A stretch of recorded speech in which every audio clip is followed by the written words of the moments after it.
Hello friends, welcome to Hema Home Remedies with Hemalata Vinod Kumar. இன்னைக்கு நம்ம நல்ல சுவையான வாழைப்பூ வடை எப்படி செய்யறதுன்னு பார்க்கலாம் வாங்க.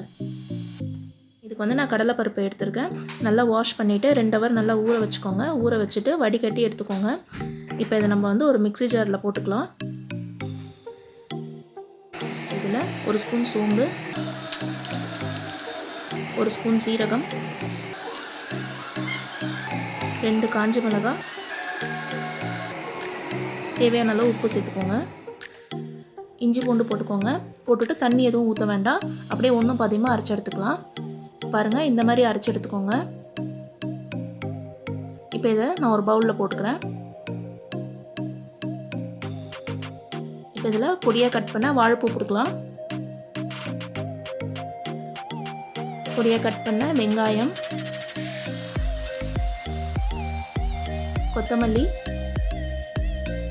இப்போ இதை நல்லா மிக்ஸ் பண்ணிக்கலாம். இந்த மாதிரி மிக்ஸ் பண்ணி எடுத்து வச்சுக்கோங்க. ஒரு கடாயில் எண்ணெயை நல்லா சூடு பண்ணிக்கலாம். எண்ணெய் நல்லா சூடான உடனே இந்த மாதிரி சின்ன சின்ன உருண்டையாக எடுத்துக்கோங்க. எடுத்துகிட்டு இந்த மாதிரி லைட்டாக தட்டிக்கோங்க. தட்டிட்டு இப்போ நம்ம எண்ணெயில் போட்டுடலாம். இதேமாரி எல்லாத்தையும் நம்ம தட்டி போட்டுடலாம். இதில் நான் பச்சை மிளகா சேர்க்கலை. குழந்தைங்க சாப்பிட்றதுனால நான் பச்சை மிளகா இதில் போடல. அதேமாதிரி வாழைப்பூ நிறைய போட்டுறாதீங்க. நிறைய போட்டுட்டிங்கன்னா வாழைப்பூ வடை வராது. அப்புறம் வாழைப்பூ பக்கோடா தான் வரும். இது என்னோடய எக்ஸ்பீரியன்ஸில் சொல்கிறேன். ஒரு தடவை வாழைப்பூ வடை செய்யும் போது ஆர்வக்குள்ளரில் வாழைப்பூ நிறைய போட்டுட்டேன். அப்புறம் வடை மாதிரி கட்டி எண்ணெயில் போட்டவொடனே பார்த்திங்கன்னா பக்கோடாவாக வந்தது. ஆனால் அதுவும் நல்லா தான் இருந்தது. இங்கே பாருங்கள், இந்த மாதிரி நான் கொஞ்சம் செவந்தவொடனே திருப்பி போட்டுக்கோங்க.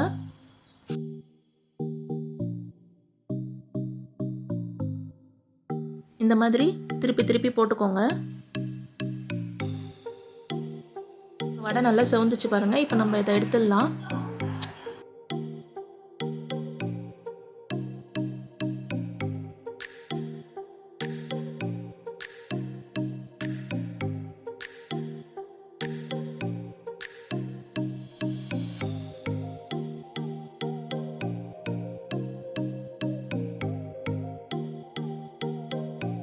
அவ்வளோதாங்க, நல்ல டேஸ்டியான வாழைப்பூ வடை ரெடி ஆயிடுச்சு.